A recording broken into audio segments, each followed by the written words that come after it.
यकीनन आप लोगों को मालूम हो गया होगा बाबा सिद्दीकी के बारे में, सोशल मीडिया के ज़रिया से या फिर फेसबुक या यूट्यूब चैनल के ज़रिया से या अखबार के ज़रिया से आप लोगों को यकीनन मालूम हो गया होगा कि उसे मलऊन मरदूस शैतान बदमाश ने गोली मारकर उनकी जान ले ली, उनकी हत्या कर दी। लेकिन उनके कातिल कौन हैं ये आप लोगों को मालूम नहीं होगा। मैं बताता हूँ आप लोगों को, इस वीडियो में लास्ट तक बने रहे और मैं चाहता हूँ कि सबसे पहले इस वीडियो को ज़रूर सुने। इसका नाम उस्मान सैफ़ी है। बिल्कुल आप लोगों को साफ तरीके से आपको मालूम हो जाएगा इस वीडियो को सुनने के बाद। सबसे पहले इस वीडियो को ज़रूर सुने। ये बात साल 2013 की है। मुंबई शहर के अंदर एक जमीन के टुकड़े को लेकर दो पक्षों में विवाद चल रहा था। एक पक्ष का नाम होता है बाबा सिद्दीकी और दूसरे व्यक्ति का नाम होता है अहमद लंगड़ा। दोनों ही एक जमीन के टुकड़े पर अपनी अपनी दावेदारी पेश कर रहे थे और इसी बीच में अंडरवर्ल्ड डॉन छोटा शकील का इनके पास धमकी भरा एक संदेश पहुंचता है बाबा सिद्दीकी के पास। कहते हैं कि उस जमीन के टुकड़े से तुम दूर ही रहो तो ज्यादा बेहतर है। लेकिन वो उस धमकी को इतनी गंभीरता से नहीं ले रहे थे और उसके वक्त कुछ बीत जाता है। तभी भारत का most wanted underworld don Dawood Ibrahim का बाबा सिद्दीकी के पास फोन पहुंचता है। कहते हैं कि राम गोपाल वर्मा से बात करके तुम्हारे ऊपर फिल्म बनवा देता हूं। फिल्म का टाइटल होगा एक था एमएलए। जैसे ये बात बाबा सिद्दीकी सुनते हैं वो घबरा जाते हैं और शासन प्रशासन से संपर्क साधते हैं। कहते हैं कि मेरी जान को खतरा है, दाऊद इब्राहिम कहीं मुझे मरवा ना दे। वक्त बीत जाता है, हालांकि उनको सुरक्षा मिल जाती है और वक्त बीत जाता है 11 साल का। एक दिन ऐसा आता है कि उनको गोली मारकर हत्या कर दी जाती है। अभी पुलिस हत्याकांड के खुलासे की कोशिश ही कर रही थी कि सोशल मीडिया पर एक पोस्ट बहुत तेजी के साथ वायरल होने लगती है। पोस्ट करने वाले जो व्यक्ति होते हैं वो लॉरेंस बिश्नोई गैंग के अपने आप को साथी कहने लगते हैं। कहते हैं कि इस हत्याकांड को किसी और ने नहीं बल्कि हमने ही अंजाम दिलवाया है। अब जैसे ही इस हत्याकांड के बारे में चर्चा शुरू हो जाती है तो चर्चा इस बात की भी शुरू हो जाती है कि आखिरकार बाबा सिद्दीकी हैं कौन। दरअसल संजय दत्त के बहुत ही खास आदमी, अब चाहे सलमान खान हो, शाहरुख खान हो, सुनील शेट्टी हो या शिल्पा शेट्टी, ऐसे तमाम बॉलीवुड के नामचीन जो अभिनेता अभिनेत्री होते हैं उनसे इनके बहुत गहरे संबंध बताए जाते हैं। आज की इस घटनाक्रम के माध्यम से, आज की इस कहानी के माध्यम से ये जानने की कोशिश करते हैं कि आखिरकार बाबा सिद्दीकी की हत्या किसने की और क्यों की। आदाब, नमस्कार, सत श्री अकाल। मैं उस्मान सैफी। आज की जो सच्ची घटना मैं आपको सुनाने जा रहा हूं, ये सच्ची घटना है 12 अक्टूबर 2024 की। एक तरफ पूरा देश दशहरा का पर्व मना रहा था, जगह जगह रावण फूंके जा रहे थे, दहन हो रहा था और इसी बीच में लोग खुशियां मना रहे थे, पटाखे छोड़ रहे थे। भारत का एक प्रदेश है महाराष्ट्र और महाराष्ट्र प्रदेश का एक शहर है मुंबई और मुंबई शहर का बैंड्रा ईस्ट का एक निर्मल नगर थाना लगता है। वहां पर एक पूर्व विधायक अपने विधायक बेटे के ऑफिस से निकलकर दशहरा का पर्व मना रहा था। नाम बाबा सिद्दीकी होता है। बाबा सिद्दीकी अपने साथियों के साथ पटाखे फोड़ रहे थे और खुशी मना रहे थे। इसी बीच में एक ऑटो आता है, ऑटो रुकता है, ऑटो से 3 लोग उतरते हैं, उनके हाथ में हथियार होते हैं और देखते ही देखते वो गोली चलाना शुरू कर देते हैं। जैसे जैसे पटाखे छूट रहे थे वैसे वैसे गोलियां चल रही थी। कोई समझ ही नहीं पा रहा था कि आखिरकार गोली भी चल रही है इन पटाखों के बीच में से। और देखते ही देखते बाबा सिद्दीकी जमीन पर गिर जाते हैं। उनका एक साथी होता है, वो भी जमीन पर गिर जाता है।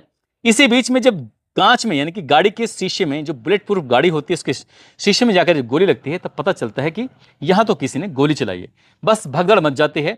3 अनजान जो व्यक्ति आए थे उनमें से 2 को पकड़ लिया जाता है। एक मौका पाते ही वहां से भाग जाता है। देखते क्या है कि बाबा सिद्दीकी जमीन पर पड़े हुए हैं, वो खून से लथपथ थे। तभी आनंद फानन ही बैंड्रा का ही एक हॉस्पिटल होता है लीलावती। रात के 9:30 बजे उन्हें वहां पर भर्ती कराया जाता है और डॉक्टर से कहा जाता है कि डॉक्टर साहब कुछ भी हो जाए बस इनका आप इलाज कर दीजिए, पैसे की आप टेंशन न लीजिए। डॉक्टरों की टीम जुट जाती है, कोशिश कर रही थी किसी भी हिस्से में जाकर नब्ज इनकी तड़फती फड़कती मिल जाए, लेकिन रात के 11:30 बजे के आसपास उनकी सांसें थम जाती हैं। जैसे ही सांसें थम जाती हैं, अब सोशल मीडिया पर एक तरह से युद्ध शुरू हो जाता है कि बाबा सिद्दीकी की किसी ने गोली मारकर हत्या कर दी है। बाबा सिद्दीकी कौन है? लॉरेंस बिश्नोई ने भी इस बात की जिम्मेदारी ले ली थी। कुछ लोग उनके पुराने पन्नों को पलटना शुरू कर देते हैं कि इन्हें तो दाऊद इब्राहिम की तरफ से भी धमकी मिली थी एक जमीन के टुकड़े को लेकर। जिस तरह से अहमद लंगड़ा का समर्थन में छोटा शकील भी आ जाता है और दाऊद इब्राहिम भी आ जाता है। इनकी जान को तो खतरा था, उन्होंने 15 दिन पहले भी जान को अपना खतरा बताया था। अब सरकार पर सवाल खड़े हो जाते हैं। हर कोई ये जानने की कोशिश कर रहा था कि आखिरकार मामला क्या है। दरअसल इनका नाम तब ज्यादा चर्चाओं में आया था जब कटरीना कैफ का साल 2008 में जन्मदिन मनाया जा रहा था। उस पार्टी के अंदर सलमान खान भी होते हैं और शाहरुख खान भी होते हैं। सलमान खान शाहरुख खान के बीच में कहासुनी ज्यादा हो जाती है, कहासुनी हो जाती है, ज्यादा भड़क जाते हैं एक दूसरे पर और जो भड़ास थी वो निकाल रहे थे। और जैसे ही यहां से अलग होते हैं तो ऐसे अलग हुए थे कि कभी जिंदगी में मिलेंगे ही नहीं। अब मीडिया वाले इनसे सवाल जवाब किया करते थे, साल 10 साल बीत रहे थे, लेकिन ये कभी आपस में मिलने को तैयार नहीं थे। लेकिन साल 2013 में बाबा सिद्दीकी एक पार्टी आयोजित करते हैं जो कि हर साल करते थे, इफ्तार पार्टी। उसमें सलमान खान भी आए थे और शाहरुख खान भी आए थे। तो एक हाथ पर सलमान खान होते हैं, दूसरे हाथ पर शाहरुख खान होते हैं। सलमान खान शाहरुख खान को दोनों को अपने हाथों से पकड़ के दोनों को गले मिलवाते हैं और गले मिलवाने के बाद दोस्ती करा देते हैं। ये जो दोस्ती होती है वो सोशल मीडिया पर वायरल हो जाती है। पत्रकार सवाल उठाने लगते हैं कि सलमान खान शाहरुख खान को कोई बड़े बड़े दिग्गज लोग एक ना कर सके, बाबा सिद्दीकी कौन है इनको जो एक कर दिया है। तब साल 2013 में बाबा सिद्दीकी का नाम बहुत ज्यादा तेजी के साथ चर्चाओं में आने लगता है। दरअसल बाबा सिद्दीकी की कहानी शुरू होती है बिहार के पटना से। बिहार के पटना में वॉच मेकर एक व्यक्ति होता है जो घड़ियां बनाने का काम किया करता था। उनके घर में साल 1958 में एक लड़का पैदा होता है और उस लड़के का नाम रखा जाता है बाबा सिद्दीकी। बाबा सिद्दीकी अब यहाँ से अपने पिता के साथ मुंबई पहुंच जाते हैं। मुंबई जाने के बाद अपने पिता के साथ काम कर रहे थे, साथ में पढ़ाई भी कर रहे थे। ग्रेजुएशन तक का पढ़ाई करने के बाद उन्होंने मन बनाया कि क्यों ना राजनीति में करियर आजमाया जाए। इसलिए वो कांग्रेस के बड़े बड़े नेताओं के साथ जुड़ना शुरू हो जाते हैं। इसी बीच में उन्हें साथ मिलता है सुनील दत्त का भी, क्योंकि बांद्रा में रहते थे। सुनील दत्त भी उनका वहां पर आसपास में कुछ रहना सहना था। इंडियन नेशनल कांग्रेस से 1977 में उसको ज्वाइन कर लेते हैं। जो भी छोटे मोटे नेताओं के कार्यक्रम होते हैं उसमें काम करना, अपने पिता का भी हाथ बढ़ाना, और देखते ही देखते एनएसयूआई जो छात्रों का संगठन होता है, कांग्रेस का एक गुट होता है, उसके साथ जुड़ जाते हैं और छात्र राजनीति भी करने लगते हैं पढ़ाई के साथ साथ।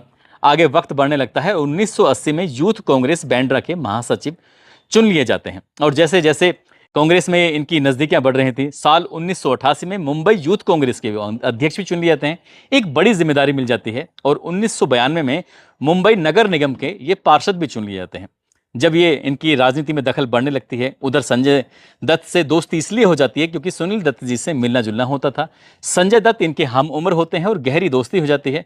अब फिल्म की शूटिंग हो, चाहे सलमान खान से मिलना हो, शाहरुख खान से मिलना हो, बड़े बड़े फिल्म अभिनेताओं से मिलना हो, अब संजय दत्त की वजह से लगातार इनके संपर्क और बढ़ते चले जाते हैं और इन्हें मौका मिलता है साल 1999 में बांद्रा वेस्ट विधानसभा से विधानसभा का चुनाव के लिए। चुनाव का मौका मिलता है, हीरो हीरोइन भी इनका साथ देते हैं और वो विधायक चुन लिए जाते हैं। अब इनकी नजदीकियां और बढ़ने लगती हैं। साल 1980 से इन्होंने इफ्तार पार्टी का ऐसा चलन शुरू किया था कि पहले 2-4 हीरो को बुलवाया, फिर ज्यादा बुलवाया, फिर और ज्यादा बुलवाया। साल दर साल हीरो हीरोइन इनकी इफ्तार पार्टी माने लगे और इनकी इफ्तार पार्टी की चर्चा होती थी। अब इफ्तार पार्टी में इतने हीरो हीरोइन पहुंच जाया करते थे कि बताते हैं कि जो फिल्म के अवार्ड मिलते हैं शायद उसमें इतने हीरो हीरोइन नहीं पहुंचा करते थे। साल 1999 में पहली बार एमएलए बन जाते हैं। 2004 में इनको फिर से एमएलए बनने का मौका मिलता है और साल 2009 में एक बार फिर से एमएलए बनने का इनको अवसर मिल जाता है और राजनीति इनकी लगातार चमक रही थी और दिनों दिन इनका कद लगातार बढ़ता चला जाता है मुंबई शहर के अंदर। साल 2000-2004 तक ये चेयरमैन चुन लिए जाते हैं आवास एवं क्षेत्र विकास की तरफ से और साथ ही महाराष्ट्र सरकार में साल 2004 से 2008 तक ये मंत्री भी रहते हैं। इनका लगातार कद बढ़ रहा था और बांद्रा में ये इनका जो बेटा होता है इसको भी टिकट दिलवाने की कोशिश करते हैं और टिकट देकर वो भी विधायक बन जाता है, एमएलए बन जाता है। 48 साल तक इन्होंने कांग्रेस की राजनीति की थी और 48 साल के बाद इन्होंने कांग्रेस का सफर छोड़कर एनसीपी यानी कि अजीत पवार का जो गुट होता है, फरवरी 2024 में ये उनसे जुड़ जाते हैं। इनकी जिंदगी के पन्ने बहुत अच्छे से गुजर रहे थे, खुल रहे थे, सब कुछ ठीक ठाक चल रहा था, कोई दिक्कत नहीं, कोई परेशानी। बेटा एमएलए बन जाता है, बेटी डॉक्टर बन जाती है और हीरो हीरोइन से इनका ताल्लुकात बहुत अच्छे थे। पूरे देश में इनकी चर्चा भी शुरू होती थी, खासकर तब जब इफ्तार पार्टी होती थी। लेकिन 12 अक्टूबर 2024 की रात को जब पूरा देश दशहरा पर्व मना रहा था, रावण का पुतला दहन कर रहा था, इसी बीच में ये भी खुशी मना रहे थे और अपने बेटे के दफ्तर पहुंच जाते हैं। निर्मल नगर जो कि बांद्रा ईस्ट में होता है, वहाँ अपने बेटे के उस दफ्तर से निकलने के बाद बाहर जो मैदान होता है, खुला मैदान, वहाँ पर पटाखे छोड़ रहे थे। पटाखे छोड़ते छोड़ते इसी बीच में 3 लोग ऑटो से आते हैं और ऑटो से आने के बाद गोलियां चलाना शुरू कर देते हैं, जिसमें 3 गोली इनको मारी जाती हैं, 2 गोली इनके सीने पर मारी जाती हैं, 1 गोली इनके पेट में जाकर लगती है। साथ ही एक और साथी होता है, उसको भी गोली छूते हुए निकल जाती है और 1 गोली लगती है इनकी बुलेट प्रूफ कार को। और तब लोगों को समझ में आता है कि यहाँ तो गोली चल रही है। पटाखों की आवाज में गोली का शोर वो दब जाता है, लेकिन जब ब्लड बहने लगता है, खून बहने लगता है, तब उनके साथियों को समझ में आता है। उधर 2 लड़के पकड़े जाते हैं और बाबा सिद्दीकी को हॉस्पिटल ले जाते हैं। हॉस्पिटल वाले इनको मृत घोषित कर देते हैं। महाराष्ट्र सरकार हो या केंद्र सरकार हो, अब हर किसी पर दबाव बढ़ने लगता है कि मुंबई शहर में आखिरकार हो क्या रहा है। सलमान खान को जैसे ही खबर लगती है, बिग बॉस की शूटिंग चल रही थी, शूटिंग छोड़ के सीधा हॉस्पिटल पहुंच जाते हैं अब शिल्पा शेट्टी हो या फिर सोनाक्षी सिन्हा के हस्बैंड जो इकबाल हैं, उन वो भी पहुंच जाते हैं। इस तरह से हर कोई जानने की कोशिश में था, लेकिन उनको बचा नहीं पाते। अब यहाँ पर जब सरकार पर दबाव बढ़ने लगता है, इसके लिए 5 टीमें बनाई जाती हैं क्राइम ब्रांच की, और ये पता करने की कोशिश कर रहे थे कि आखिरकार हत्याकांड को अंजाम किसने दिया है। पुलिस ने जो लोग पकड़े थे, उन पकड़े हुए 2 व्यक्तियों में से जो टोटल मिला के 3 होते हैं, एक का नाम गुरमेल सिंह होता है, दूसरे का नाम धर्मराज कश्यप होता है, तीसरे का नाम शिव कुमार गौतम उर्फ शिवा होता है। गुरमेल सिंह की अगर कहानी के बारे में जानने की कोशिश करें तो वह हरियाणा का एक जिला होता है कैथल, कैथल का एक गांव होता है नरड़। नरड़ गांव में इनका ये 1.5 महीने के पहले आसपास इस घटनाक्रम से ये अपने घर से निकले थे कि मैं हरिद्वार जा रहा हूं, और ये कहकर निकले थे, फिर घर वापस लौटकर नहीं आते हैं। वहां से कैसे कुर्ला मुंबई पहुंच जाते हैं पता ही नहीं चलता।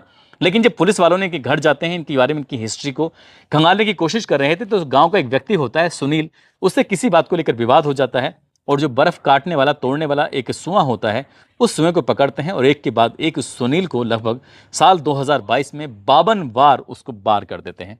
उसको इतनी बार मारा जाता है कि वो मर जाता है। कि जेल जाते हैं, जेल जाने के बाद लॉरेंस बिश्नोई गुट से या उनके किसी गुर्गे से इनके संपर्क बन जाते हैं और दोस्ती हो जाती है, ऐसा पता चलता है। इसके बाद धर्मराज और शिव कुमार गौतम होते हैं उर्फ शिवा, जिनका गांव लगता है उत्तर प्रदेश का जिला बहराइच होता है। बहराइच का गंडारा एक गांव लगता है। वहां एक साधारण से परिवार के लोग रहने वाले होते हैं। दोनों ही लड़के मुंबई शहर में स्क्रैप व्यापारी के यहाँ पर काम कर रहे थे। लगभग 5-6 साल से लगातार काम कर रहे थे। लेकिन पता चलता है कि इन्हें किसी सुपारी किलर ने कुछ जिम्मेदारी दी। उन्होंने कहा कि बाबा सिद्दीकी की हत्या करनी है। इसके लिए महज 50,000 रुपए की रकम दी जाती है। हालांकि पुलिस अभी इस मामले की जांच पड़ताल कर रही है, लेकिन मीडिया रिपोर्ट कुछ ऐसे ही कहती है कि 50,000 रुपए की रकम दी जाती है और 50,000 रुपए लेकर ये लगभग 40 से ज़्यादा दिन ये कुर्ला में रहते हैं, जो कि मुंबई का ही एक इलाका है। वहाँ रह के बाबा सिद्दीकी कब आते हैं, कब जाते हैं, कहाँ रहते हैं, क्या करते हैं, क्या नहीं, एक छोटी से छोटी बात की उनकी जानकारी जुटाने में वो जुट जाते हैं। आखिरकार उन्हें मौका मिलता है, और ये मौका मिलता है 15 दिन पहले। ये बताया जाता है कि इन्हें धमकी दी जाती है। इन्हें एहसास होता है, ये सरकार से और प्रशासन से मांग करते हैं कि मुझे धमकी दी जा रही है। वायु श्रेणी की सुरक्षा भी दे दी जाती है। 11 पुलिस वाले उसमें शायद मिलते हैं वायु श्रेणी में। लेकिन जब इस घटनाक्रम को अंजाम दिया गया था 12 अक्टूबर 2024 की रात लगभग 8:30-9 बजे के आसपास, उस वक्त इनके साथ कोई पुलिस वाला नहीं था। क्यों नहीं था, इसका सवाल का जवाब भी क्राइम ब्रांच तलाशने की कोशिश कर रही है। जब इनकी गोली मार के हत्या कर दी जाती है, तो इससे पहले की 5 टीम बनाकर मामले की जांच पड़ताल की जा रही थी। इसी बीच में सोशल मीडिया पर एक सुब्बू लैंकर महाराष्ट्र के नाम से एक सोशल मीडिया पर एक पोस्ट वायरल होने लगती है। उसने दावा किया कि वो लॉरेंस बिश्नोई गैंग का सदस्य है। दरअसल सलमान खान के बारे में लिखता है। वो कहता है कि सलमान खान, ये हम जंग नहीं चाहते थे, लेकिन तुम्हें जंग लड़ने की तुमने हमें मजबूर कर दिया है। सोशल मीडिया पर जब इनकी पोस्ट वायरल होने लगती है, इसमें टैग किया जाता है अनमोल बिश्नोई को, लॉरेंस बिश्नोई को, एक दो जगह और किया जाता है। अब पुलिस के होश फाख्ता हो जाते हैं। ठीक 28 घंटे के बाद इस हत्याकांड के लॉरेंस बिश्नोई गैंग ने जब इसकी जिम्मेदारी ली, हालांकि अभी इसकी कोई पुख्ता सबूत नहीं है, लेकिन जब सोशल मीडिया पर वायरल हो रहा है तो उसको लेकर मीडिया में चर्चा शुरू हो जाती है। इसमें साफ साफ कहा जाता है कि सलमान खान टारगेट है। टारगेट वो भी है जो सलमान खान के बहुत करीबी हैं, और सलमान खान के करीबी बाबा सिद्दीकी हैं। इसे इस बात से भी अंदाजा लगाया जा सकता है, जैसे ही गोलीकांड की खबर मिलती है, सलमान खान अपना शो छोड़कर बिग बॉस का और सीधे उनसे मिलने के लिए जो लीलावती हॉस्पिटल है वहां पर पहुंच जाते हैं। बाकी फिल्मी हस्ती हीरो हीरोइन भी होते हैं। अब इसमें सीधे सीधे धमकी दी जा रही है कि जितने भी सलमान खान के दोस्त हैं उनको भी इसे छोड़ा नहीं जाएगा। दरअसल सलमान खान से जो दुश्मनी है, जो चिकारा मारा गया था, बिश्नोई समाज उसकी बहुत ज़्यादा उसे पूजा करता है। उसे एक कैसे देवतुल्य के रूप में उसे देखते हैं, और उसकी जो ये हत्या कर देते हैं सलमान खान एक फिल्म की शूटिंग के दौरान, तब से इनकी दुश्मनी है। और इसी वजह से लॉरेंस बिश्नोई ने भी इस बात पर धमकी दी हुई है। कई बार उन पर हमले भी हुए थे। अभी अप्रैल 2024 में भी हमला होता है, और जो 3 लोग उन पर हमला करने के लिए आए थे, उनमें से एक व्यक्ति की मौत भी हो जाती है। जो मौत हो जाती है, तो उस घटनाक्रम को भी इस वायरल पोस्ट में ये साफ साफ था कि जो हमारा साथी है उसकी जो मौत हुई है उसका ये रिवार्ड है, बदला है। यानी कि तुम हमारे साथियों को मारोगे तो हम तुम्हारे साथियों को मारेंगे। पुलिस पर अभी बहुत ज़्यादा दबाव है। पुलिस अभी कहने की स्थिति में नहीं है। पुलिस इस मामले की जांच पड़ताल कर रही है। इससे पहले भी चाहे गोगा मैडी हो, चाहे वो सिद्धू मूसेवाला हो, ऐसे ही कई लोगों की हत्याएं हो चुकी हैं। मामला जब हत्या होती है तो बहुत ज़्यादा हाईलाइट हो जाता है, और हत्याकांड के बाद बिल्कुल पूरा शांत हो जाता है। पुलिस बाद में कुछ ऐसी जवाब नहीं देती ताकि मीडिया के माध्यम से ये पता चल सके कि क्या सचमुच लॉरेंस बिश्नोई ने ये काम कराया है, या फिर लॉरेंस बिश्नोई का सहारा लेके कोई और काम कर रहा है। अभी बहुत सारे सवाल हैं, बहुत सारी बातें हैं, जवाब इसके पता नहीं इतिहास के पन्ने में कहीं दफन होकर न रह जाएं। जैसे कि सिद्धू मूसे वाले मामले में इतने साल बीत चुके हैं और कोई बड़ी कार्रवाई हुई नहीं है। जैसे गोगा मेडी की हत्या होती है, उस वाले मामले में कोई बड़ी कार्रवाई शायद होती है, नहीं होती है मामला, क्योंकि कोर्ट में जिस तरह से चलता है, काश ये इस तरह के मामले फास्ट ट्रैक कोर्ट में चलें और आरोपियों को कम से कम समय में सजा दी जा सके, तो लोगों को भी इस बात का एहसास होगा। लेकिन लोगों को एहसास होता है लॉरेंस बिश्नोई जैसे गैंगस्टर को अपना दोस्त समझने लगते हैं, उनकी डीपी लगाकर अपने सोशल मीडिया के अलग अलग अकाउंट पर ये दिखाने की कोशिश करते हैं कि वो हमारा आइडियल है। कैसे लोगों को आइडियल बनाना चाहिए, कैसे को नहीं, ये तो खैर खुद ही डिसाइड करना पड़ेगा। लेकिन जिस तरह से किसी का घर उजाड़ कर लोग इस तरह से खुशियां मनाते हैं, वो भी बहुत गलत है। पुलिस को इस मामले में सख्त कदम उठाने की जरूरत है, सरकार को इस मामले में सख्त होने की जरूरत है, ताकि भविष्य में फिर किसी के साथ इस तरह की घटना ना हो। दोस्तों, इस पूरे घटनाक्रम को सुनाने का उद्देश्य किसी को परेशान करना नहीं है, किसी का दिल दुखाना नहीं है, बल्कि आपको जागरूक करना है, आपको सचेत करना है। आप जहां भी रहें अपना ख्याल रखें, सुरक्षित रहें। जय हिंद, जय भारत।